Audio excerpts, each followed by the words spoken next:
Last week we left off with the IKEA dresser.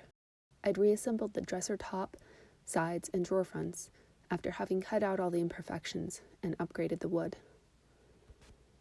When I began to reassemble, however, I quickly realized that the pre-drilled holes were no longer aligned.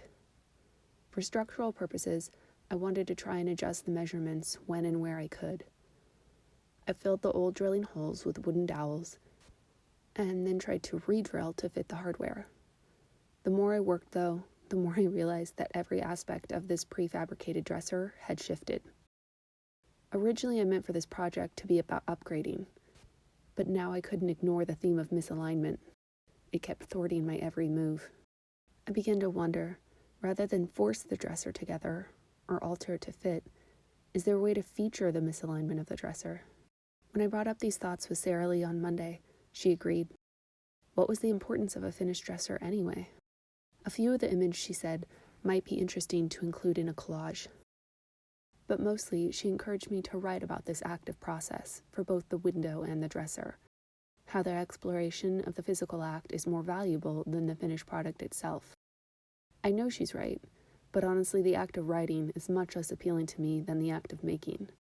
Which brings us to my collage work. For a quick recap, here are last week's images.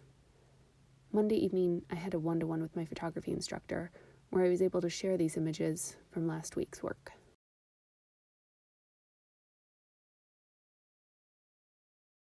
And a few new collages I'd worked on over the weekend.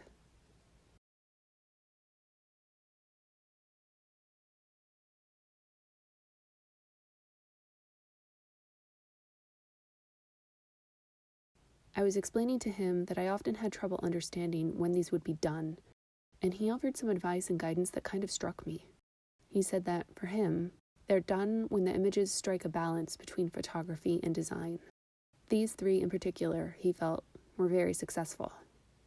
There was a quiet balance that existed within them. You forgot that you were looking at a collage because the grid lines of the 4x6 images faded away, and instead you were left to consider shape and form. I've really been reflecting on what he said, that balance between photography and design. I think this statement struck me so much because it never occurred to me that these compositions could be both. I've always felt firmly placed in the design category. Photography was a medium through which I experimented. But the suggestion that the compositions could explore the gap between the two mediums has made me think of how I can compose in a different manner. I wanted to try working in black and white this week, but found that when I converted my recent color work to grayscale, it was lacking in rich black tones.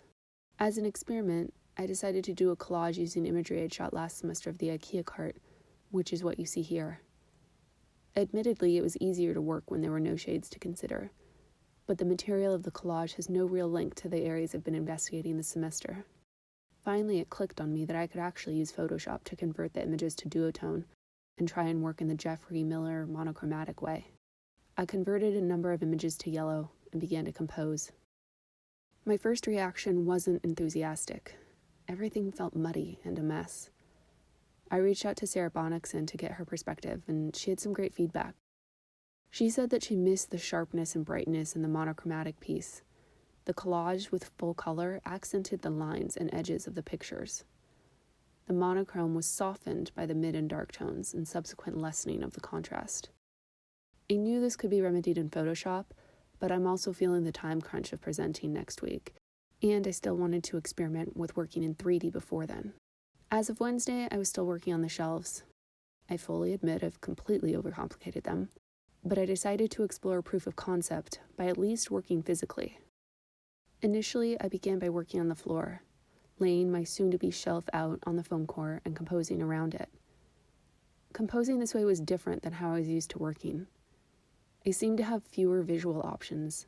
I couldn't enlarge or crop on images as freely as I could digitally, but the element of chance seemed to be greater. I laid out and removed images one by one, sometimes creating side arrangements to see if anything struck me. I decided I needed to be able to work upright, so I switched out my intended shelf for a smaller, lightweight piece of wood. I continued to build on this collage, constantly looking at it from different angles and different distances. I tried wrapping an image up under the wood, but nothing jumped out at me. For quite a while, I felt silly, but then slowly shapes started to emerge. I remembered what Nelson had said on Monday about an image being successful when the grid seemed to fade away. This was a good test run, but there are elements in past collages that are missing from this one, such as the background to build from and images of different scales. I also wonder about the balance in such a large composition. The collages I've been working on these past few weeks are quiet and minimal in comparison to this work. So this is where I end this week, with more possibilities and directions to pursue as usual. Thank you.